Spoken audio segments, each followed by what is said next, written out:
लोकसभेनंतर ह्या विधानसभेच्या निवडणुका लागतील दिवाळीनंतर असं वाटतंय आणि त्या निवडणुकांच्या दृष्टिकोनातनं एकूणच उमेदवार आणि या सर्व गोष्टींची चाचपणी करण्यासाठीचा माझा हा दौरा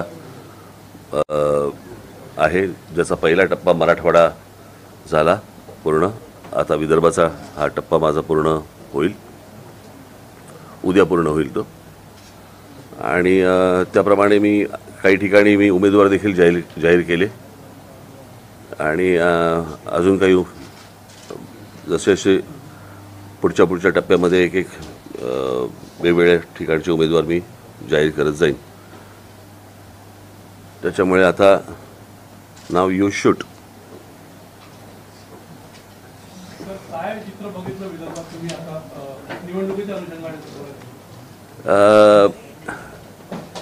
खरं सांगायचं म्हणजे मी अशा प्रकारची महाराष्ट्राची परिस्थिती आजपर्यंत कधी पाहिली नव्हती। माझ्या गुढीपाडव्याच्या मेळाव्यामध्ये मी सांगितलं होतं की जशा अशा निवडणुका जवळ येतील तशा युती असो आघाडी असो काही असो आम्ही त्यात येत नाही, पण त्यांच्याकडे इतक्या हाणामाऱ्या सुरू होतील तिकीट वाटपावरनं की ते सगळे पक्ष बेजार होतील। त्याची एक झलक मला असं वाटतं आपण लोकसभेच्या वेळेला थोडीशी पाहिली सगळ्यांनी, पण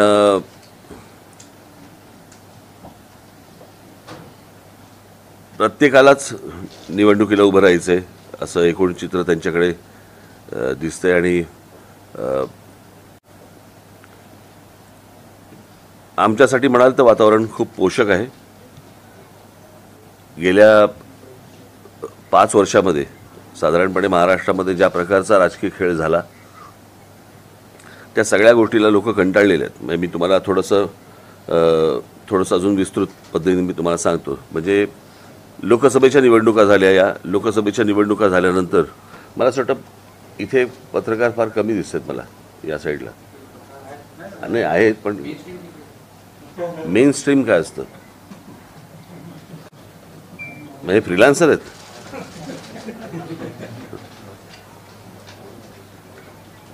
लोकसभेच्या निवडणुका झाल्या आणि त्या लोकसभेच्या निवडणुकीच्या वेळेला माझ्या डोळ्यावरती फ्लॅश मारू नको रे, फ्लॅश इथे मार, फोटो इथे काढ। तर ज्या प्रकारचं मतदान झालं आणि आघाडीला काय ते उद्धव ठाकरे शरद पवार आणि या सगळ्या काँग्रेसला ज्या प्रकारचं मतदान झालं ते मतदान आपण नीट समजून घेतलं पाहिजे आणि तुम्ही समजून घेतलेलं असणारच अर्थात। पण मी परत मूळ विधानसभेकडे येण्यासाठी आपल्याला थोडंसं सांगतो। त्यावेळेला या देशातल्या संपूर्णपणे एक गठ्ठा मुस्लिम समाजाने भारतीय जनता पक्षाच्या विरोधात, खास करून मोदी आणि शहा यांच्या विरोधात मतदान केलं। तसंच भारतीय जनता पक्षाच्या काही लोकांनी अब की बार काय 400 पार याच्यावरनं संविधान बदलणार असे त्यांच्याच लोकांनी स्टेटमेंट केल्यानंतर त्या प्रकारचं वातावरण तयार झालं। त्याच्यामुळे या देशातल्या जवळपास एक गठ्ठा दलित समाजाने, बांधवांनी, भगिनींनी, त्यांनी सगळ्यांनी मोदी आणि शहांच्या विरोधात मतदान केलं। ते anti Modi anti Shah voting होतं, ते काही उद्धव ठाकरे आणि शरद पवारांच्या प्रेमाखातर झालेलं मतदान नव्हतं। त्याच्यामुळे ती जी वाफ होती ती वाफ लोकसभेला निघाली। आता विधानसभेची जी निवडणूक आहे या विधानसभेच्या निवडणुकीला गेल्या 5 वर्षामध्ये या लोकांनी जे राजकारण केलं महाराष्ट्रात, ज्याला आपण गलिच्छ राजकारण म्हणू, ते राजकारण लोक विसरलेले नाहीत, विसरणारही नाहीत।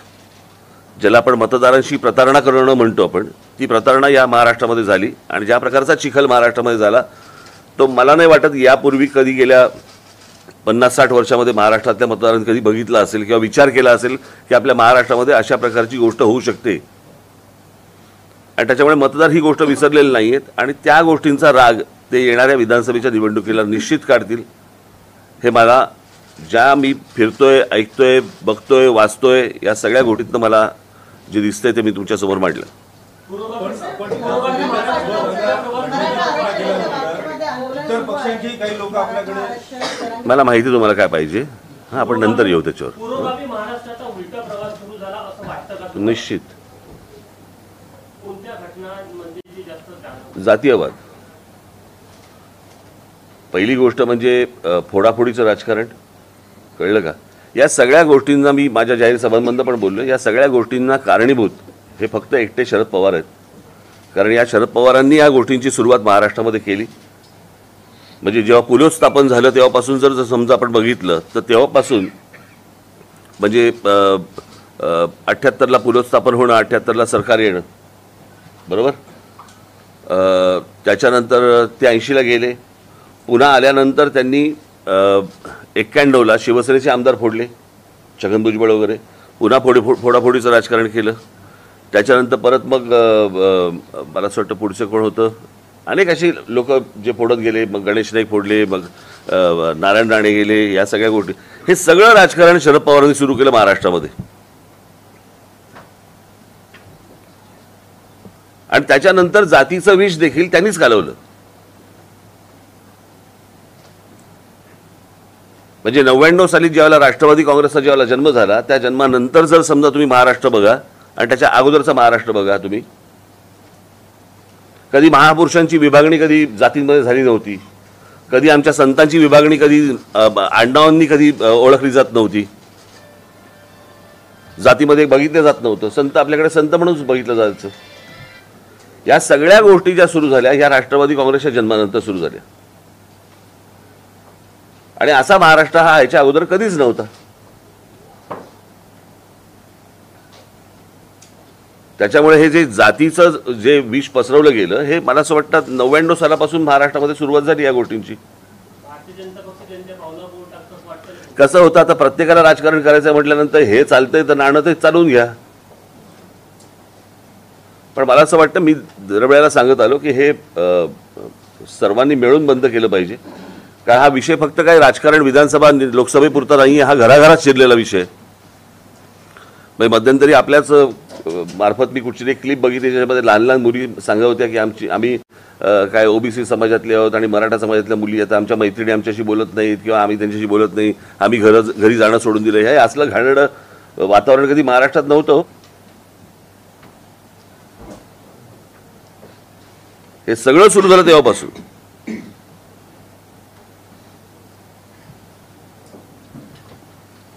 बोला. मी बोलतो ना, तुम्हाला माहिती आहे तुम्हाला काय पाहिजे ते, कळलं का? मी मगाशी सांगितलं ना तुम्हाला. हां, तुम्हाला अपेक्षित जे काय आहे ना ते मी बोलीन त्याच्यावरती. हां, मी स्वतःहून तुम्हाला सांगेन ते मराठा आरक्षणाचा विचारा म्हणून. मला हे जे आहे ना हे, कळलं का? ह्यामुळे सत्यानाश झालाय सगळा. ज्या मराठवाड्यामध्ये मी गेलो तिथे आग लावणारे पत्रकार होते आणि त्या पत्रकारांनी काय काय गोष्टी घेतल्या होत्या हेही मी जाहीर केल्या होत्या त्याच्यात. त्याच्यामुळे हे शांत व्हावं याच्यासाठी कोणी प्रयत्न नाही करत आहेत. अजून आग कशी लागेल याच्यासाठीच जास्ती प्रयत्न सुरू आहेत. एकच मिनिट थांब, जर त्यांना काही प्रश्न विचारायचे. माझी मान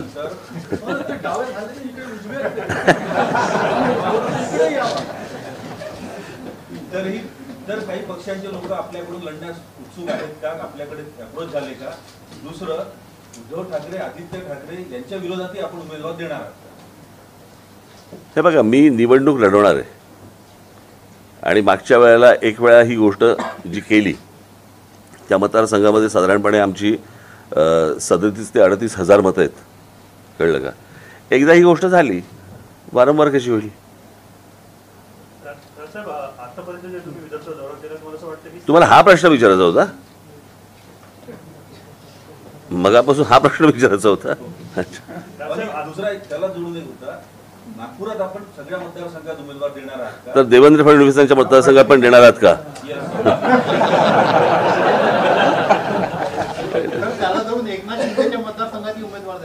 सगळ्या मतदारसंघांमध्ये उमेदवार देणार.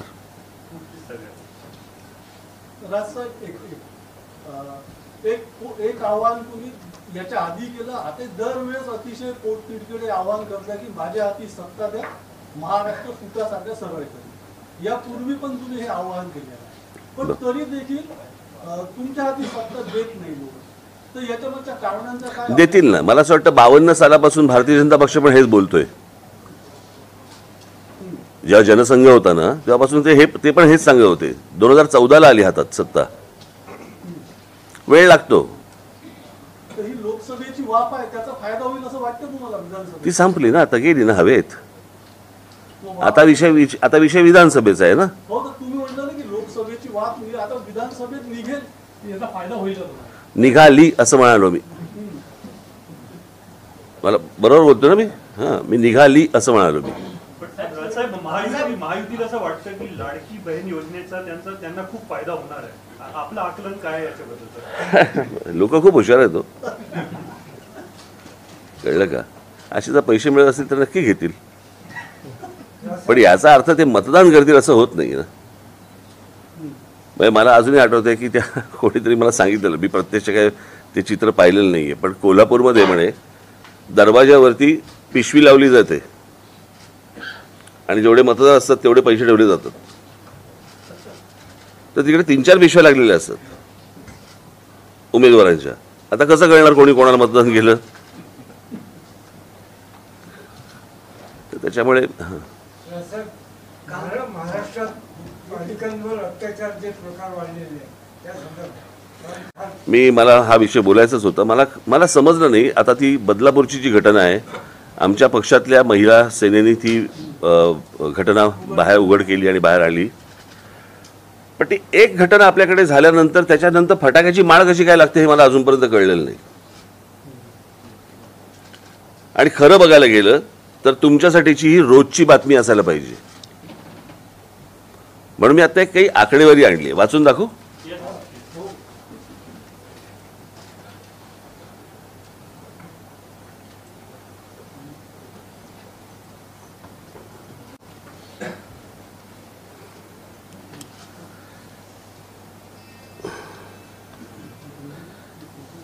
ही माहिती आहे नॅशनल क्राईम रेकॉर्ड्स ब्युरोची.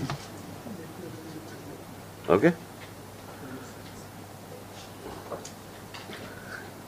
गेल्या काही वर्षात शासनाने अनेक योजनांच्या घोषणा करूनही त्यासाठी कोट्यवधी रुपये खर्च करूनही महिलांवरच्या अत्याचारामध्ये सातत्याने वाढ होते आहे.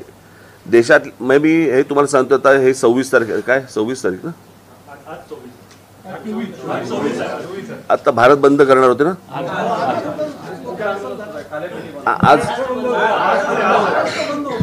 आज हा महाराष्ट्र बंद केले होता. तर ज्यांनी हाक दिली ना त्यांच्यासाठी पण आहे आणि अत्याचारांसाठी पण आहे. महिलांवरती अत्याचारामध्ये सातत्याने वाढ होते आहे. देशातल्या सर्वात प्रगत राज्याची राजधानी मुंबईमध्येही आज महिला आणि मुलींना सुरक्षित वाटत नाही. आकडेवारी इतकी वाढते आहे की आपल्या राज्याची तुलना ही सतत उत्तर प्रदेश आणि बिहारशी केली जात आहे. 2023-24च्या आकडेवारीनुसार राज्यात महिला तरुणींचा विनयभंग आणि छेडछाडीचे सर्वाधिक गुन्हे मुंबईत नोंदवले गेले आहेत. त्यापाठोपाठ पुणे आणि नागपूर शहराचा क्रमांक आहे. यामध्ये समाज माध्यमांवरून होणाऱ्या प्रकरणांचाही समावेश आहे. आता इथे खाली त्यांनी डेटा दिलेला आहे. महाराष्ट्रात महिलांवर होणाऱ्या अत्याचाराचा वाढता आलेख. अत्याचार कोणकोणते? तर बलात्कार, अपहरण, हुंडाबळी, नातलगांकडून होणारे अत्याचार, विनयभंग, लैंगिक अत्याचार, ट्रॅफिकिंग म्हणजे अनैतिक व्यापार आणि इतर. याच्यामध्ये 2017 या वर्षात महाराष्ट्रामध्ये 4320 बलात्कार झालेत. 2018 मध्ये 4974 बलात्कार झालेत. 2019 5412 बलात्कार झालेले आहेत. 2020 हे कधी लागलं आपल्याकडे लॉकडाऊन? मार्च 20 2020 2020 मध्ये 4846 बलात्कार आहेत. 2021 5954, 2022 7084 आणि 2023 7521 एवढी बलात्कारची प्रकरणांची नोंद पोलीस स्टेशनला आहे.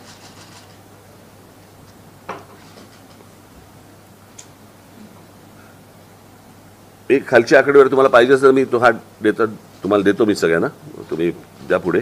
महाराष्ट्रातल्या या आकडेवारीनुसार इथे दर तासाला एक गंभीर गुन्हा नोंदवला जातो. अर्थात हे झाले केवळ नोंद झालेले गुन्हे, नोंद न करता आलेले गुन्हे यापेक्षा खूप जास्त असतील.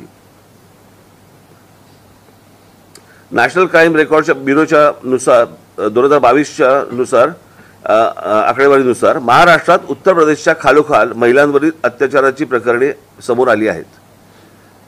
महाराष्ट्रात 2019 ते 2021 या कालावधीत 18 वर्षे आणि त्याहूनही अधिक वयाच्या महिला बेपत्ता झाल्याची 1,08,42 प्रकरणे आहेत. शहाजी जगताप यांनी ही जनहित याचिका मुंबई हायकोर्टात दाखल केली होती. या याचिकेच्या सुनावणी दरम्यान ही आकडेवारी समोर आली. बीड आणि सांगली, आता गंमत बघा, बीड आणि सांगली येथील महिला ऊसतोड कामगारांच्या नकळत गर्भाशये काढली जायची अनेक प्रकरणे समोर आली आहेत. कामामध्ये सुट्ट्या पडू नयेत म्हणून त्यांच्या आरोग्याशी असा खेळ सुरू आहे या 2 जिल्ह्यांमध्ये.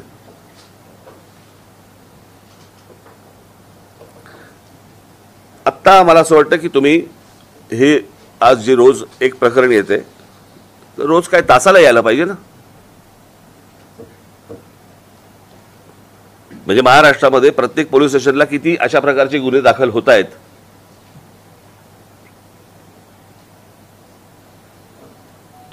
आणि मला फक्त एवढंच म्हणायचं आहे की जे इतके दिवस दाखवले जात नव्हते, हे आता एक बदलापूरचं प्रकरण आलं, अत्यंत दुर्दैवी, या ठेचलेच पाहिजे लोकांना. आणि ह्याचं कारण आपल्याकडे अजून कठोर शासन किंवा कठोर कायदा या बाबतीत होत नाही म्हणून. मग आता साधी गोष्ट आपण बघूया, त्या कोण ते दिल्लीत प्रकरण झालं होते, निर्भया प्रकरण. त्या निर्भया प्रकरणामध्ये त्या लोकांना कोण कळले, कशा प्रकारचा बलात्कार झाला हेही कळलं, किती निघृण प्रकारे झाला, त्याला फाशी कधी झाली, किती वर्षांनी झाली. आता एवढा जर समजा एका केसला जर डिले होत असेल, यांचं काय करायचं मला जरा सांगा.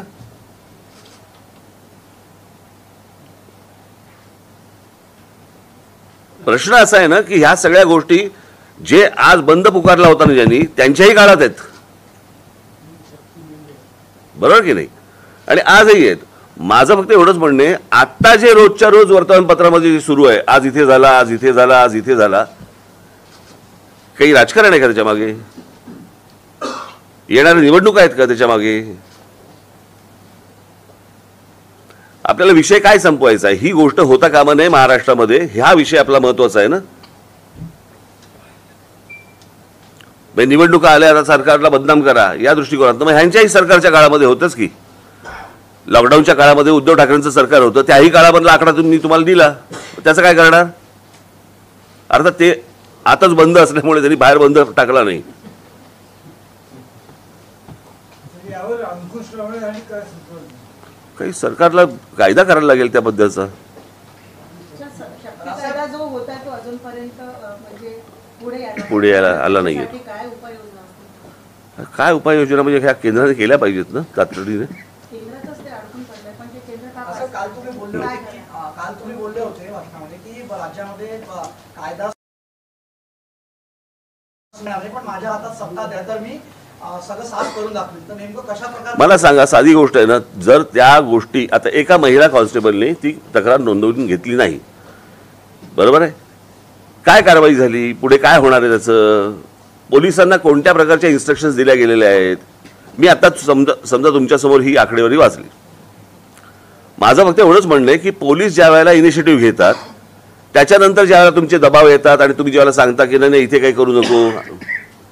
आता उदाहरणार्थ आता तुमच्या विषयात येतो, हवं असेल तुम्हाला ते मराठा आरक्षण. हां, जरांगे पाटील ज्या वेळेला तिकडे बसले उपोषणाला, बरोबर आहे, तिकडे लाठीचार्ज झाला, बरोबर, कारवाई कोणावर झाली?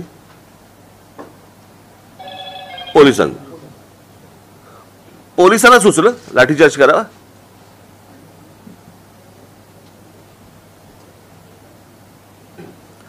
पोलीस म्हणतात बरोबर देत, आम्ही इनिशिएटिव्ह घेतल्यावर जर समजा आमच्या चांगलं येणार असेल प्रकरण, एखादी गोष्ट केल्यानंतर पोलिसांनी ज्यावेळेला एखादी गोष्ट केली बाबा तिथे, तर त्याच्यानंतर ते सरकार त्यांच्या मागे खंबीरपणे उभं राहिलं पाहिजे. मी तुम्हाला एक उदाहरण म्हणून सांगतो, थोडा वेळ आहे ना तुम्हाला? मी एकदा लंडनला गेलो असताना मी विमानतळावरती लँड झालो आणि माझ्या मोबाईलवरती सतत माझ्या पत्नीचे मेसेज यायला लागले, कॉल मी अर्जंट, कॉल मी अर्जंट. मला कळलं नाही. लँड झाल्यावरती मला कळलं तिथे, आणि पायलटने अनाऊन्समेंट केली की नुकताच काही तासांपूर्वी लंडनमध्ये बॉम्ब ब्लास्ट झालेत.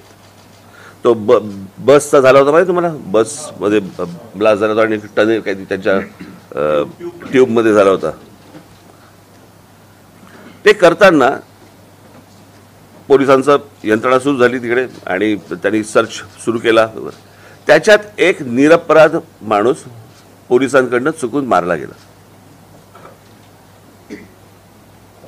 त्याच्यावरती पोलिसांकडनं फक्त एवढीच रिॲक्शन होती, सॉरी. पुढे काही नाही झालं, त्याचं राजकारण नाही झालं पुढे. एखादी गोष्ट त्यांच्याकडनं घडू शकते, पण ज्यावेळेला तुम्ही त्यांना फ्री हँड, सगळ्या गोष्टी माहिती असतात त्यांना, प्रत्येक गोष्ट माहिती असते.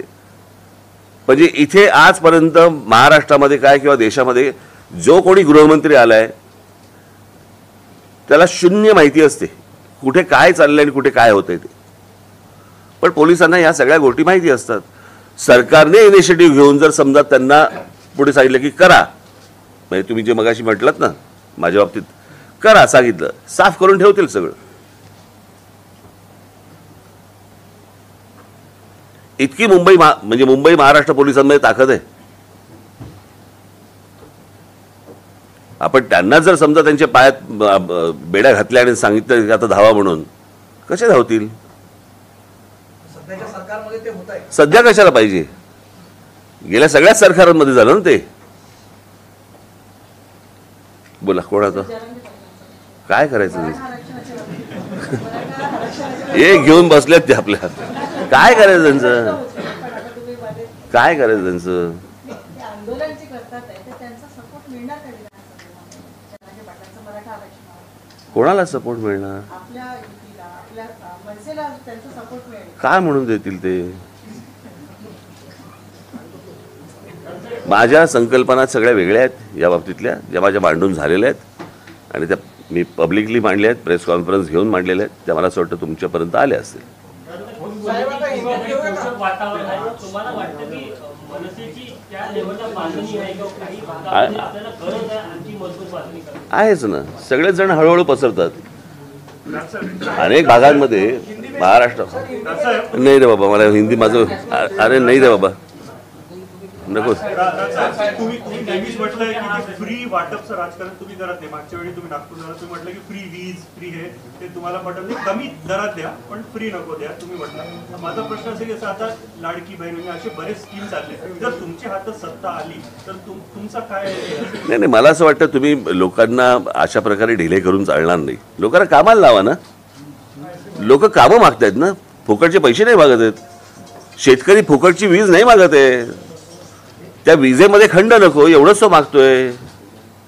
तुम्ही पहिल्यांदा ह्या लोकांच्या मागण्या तर समजून घ्या. तुम्हाला बरं फ्री म्हणजे कोणाचं आहे? ते लोकांचं आहे. आता जे पैसे दिले जात आहे तो लोकांचा टॅक्स आहे ना.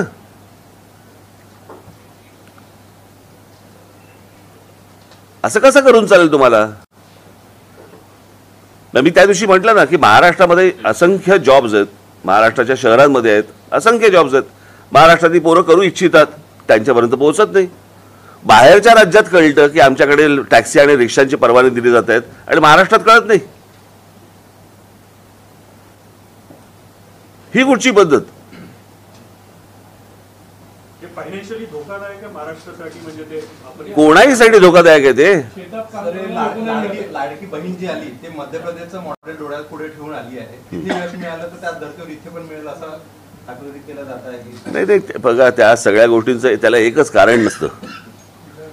मध्य प्रदेशामध्ये यश मिळालं का फक्त त्या लाडक्या बहिणी योजनेमुळे नसेल मिळालं, त्याला अनेक कारणं असतील, अनेक विविध कारणं असतील त्याला, ती पण तपासली पाहिजेत ना.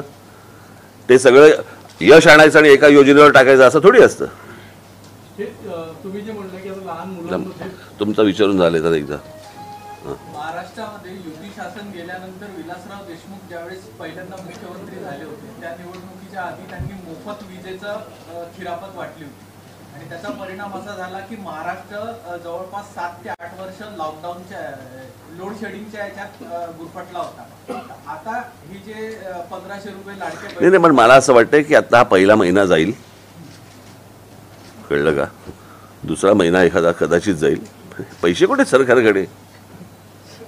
त्याच्यामध्ये अजितदादांनी पण सांगितलं नाही का, निवडून दिला तरच पुढच्या. तसं होणार नाही. ते किती तुम्ही पैसे सरकारकडे पैसे पाहिजेत ना. ते तर म्हणाले सही करून निघालो चेकवर. कशावरती? पहिल्या हप्त्याची असेल. तुम्ही म्हणजे महायुतीची जी सभा झाली होती मोदींची आणि तुमचं गाठून झालं होतं, तर तुम्ही एक 5 मागण्या केल्या होत्या तुमच्याकडे प्रमुख म्हणजे त्या अभिजात दर्जापासून तर त्याच्या पाठपुराव्यासाठी काय म्हणजे अजून मी भेटणार आहे त्यांना. आता मी आता भेटणार जाऊन. मनसे विधानसभेच्या निवडणुकीमध्ये स्वतंत्र लढणार की मित्र पक्ष म्हणून कुणाला सोबत घेण्याचा विचार करता? स्वतंत्र साहेब हिंदीत घ्या ना. नाही हो, नाही.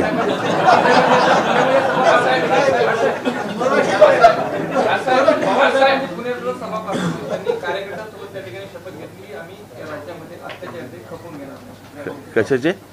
या राज्यामध्ये अत्याचार खपून घेणार नाही अशी कार्यकर्त्यांसोबत त्यांनी शपथ घ्यावी. अत्याचार? कसले अत्याचार? तुमच्या हातात ज्यावेळेला सरकार येतात त्यावेळेला ह्या गोष्टी करा ना. असल्या शब्दा कसल्या घेत आहे?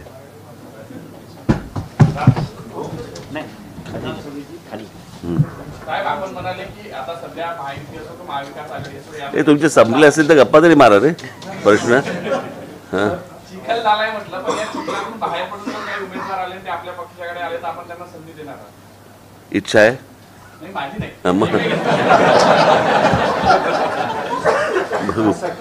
महाराष्ट्रात, विदर्भात, विशेषतः नागपुरामध्ये आपला महाराष्ट्र नवनिर्माण सेना अधिक मजबूत आणि बळकट व्हावी याकरता म्हणून आपण फार कमी येत असता. मात्र जे आपले जे मोठे जे अधिकारी आहेत त्यांचं वारंवार येणं हे कुठेतरी. मी तुम्हाला आत्ता माझ्या पदाधिकाऱ्यांशी बोलवत होती. एक गोष्ट तुम्हाला थोडक्यात सांगतो. साधारणपणे 1925 साली RSSची स्थापना झाली, बरोबर?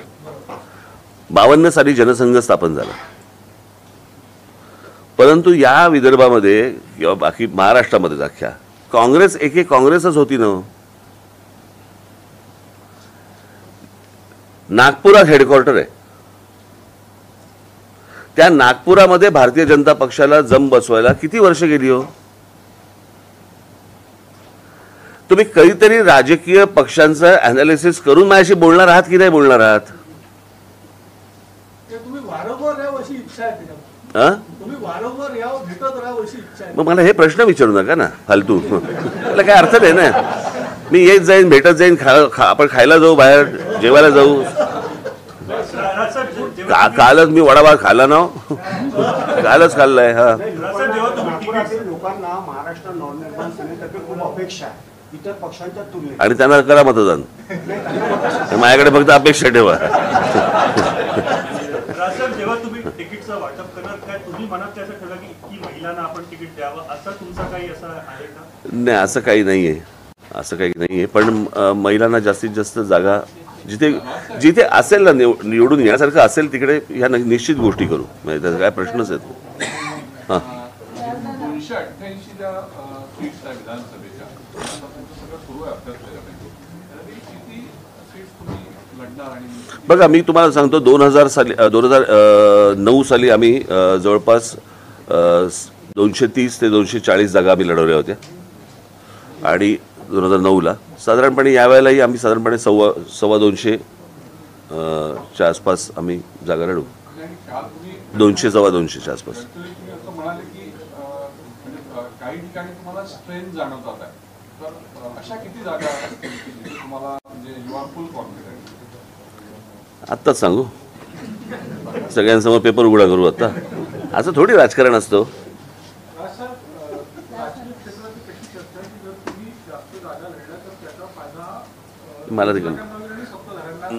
मला काही देणं घेणं नाही त्या गोष्टींची. मला माझ्या पक्षाची देणं घेणं. वाईट मारून नका घेऊ. तुमच्यासाठी क्राऊड खूप असतो आणि क्राऊड तुम्हाला खूप चाहतो पण म्हणजे दादांची प्रेस असेल किंवा तुमची सभा असेल, परंतु आपल्या सीट्स निवडून न येण्याच्या मागणी. मी पुन्हा तेच सांगितलं ना, राजकीय पक्षांचा एकदा अभ्यास करा आणि अभ्यास केल्यानंतर आपण माझ्याशी बोला. अटलजींच्या भाषणाला आणि बाळासाहेबांच्या भाषणाला देखील प्रचंड गर्दी व्हायची, त्यांच्या सीट नाही यायच्या. त्याला एक काळ जावा लागतो, त्याला एक वेळ जावा लागतो, कळलं का? कुठचंही वर्तमानपत्र आणि कुठचंही चॅनल पण असंच गंमत म्हणून उभं राहत नसतं. तुम्ही यूट्यूबवाले आहात का? कारण यूट्यूब उभं राहायला किती काळ गेला जरा एकदा तपासून घ्या. तुमचा जो राजकारण थोडा अग्रेसिव्ह स्टाईल आहे, तुम्ही जे तुमच्या मनाचं तुम्ही बोलता, पण तुमचे जे सहकारी आहे आणि न्यू जनरेशन आहे तुम्हाला कधी सांगतात का की थोडा डिप्लोमॅटिक आता हवं? हो, मला सांगतात. हो, जास्ती खरं बोलू नका. अमित सांगतात की म्हणजे ते नाही, अमित नाही, बाकीचे सगळे सांगतात. पण तुम्ही चेंज होणार का फक्त? नाही, आता काय असतं, सुधारायचं एक वय निघून जातं आणि बिघडायचं एक वय निघून जातं. याला जोडून एक क्वेश्चन आहे, युथ बद्दल आपण बोलतात की सजेशन्स मिळतं युथकडून, मग पार्टीमध्ये जेव्हा इलेक्शन्स येतात किंवा काही, तेव्हा युथला चान्सेस का मिळत नाहीत? कारण एक एक्झाम्पल, युथचा अर्थ सांगा मला. युथ म्हणजे युवा पिढी आहे किंवा मग हे कोण आहे बाहेर जे आहेत ते? म्हातारे आहेत? अदरवाईज पण आपण बघतो काँग्रेसमध्ये सुद्धा आपण बघितलं की युवांचा पक्ष म्हणून काँग्रेसला संबोधलं जातं, पण असं काही दिसत नाही. तिथे पण अबाव 50चे सगळे आहेत, तिथे पण आम्हाला असंच काही दिसतं. युवा गुड लुकिंग असं म्हणायचं तुम्हाला? एज्युकेटेड लोकांना चान्सेस मिळायला पाहिजे, सो दॅट जेवढे केसेस किंवा काही जे काही होते, बलात्कार, रेप आणि खूप काही गोष्टी आहेत, त्यांच्यामध्ये काहीतरी चेंजेस येणार, लॉमध्ये काहीतरी चेंजेस. माझी तर इच्छा आहे, माझी आता नागपूरसारख्या शहरामधनं अनेक तरुण माझ्याबरोबर यावेत, माझ्याबरोबर त्यांनी सहकारी म्हणून माझ्याबरोबर कधी काम करावं अशी माझी इच्छा आहे. आणि तुमच्यापैकी अनेकांना जर इच्छा असेल तर आपण यावं. आपण देणार आहे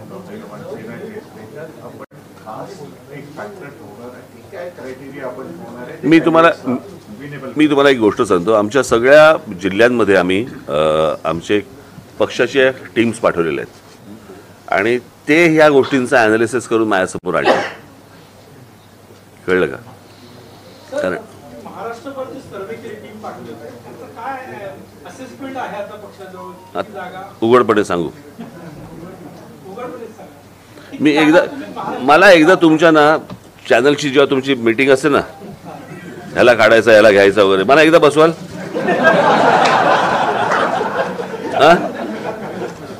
अंतर्गत गोष्टी सांगायच्या सगळ्या तुम्हाला. चला आता बस झालं.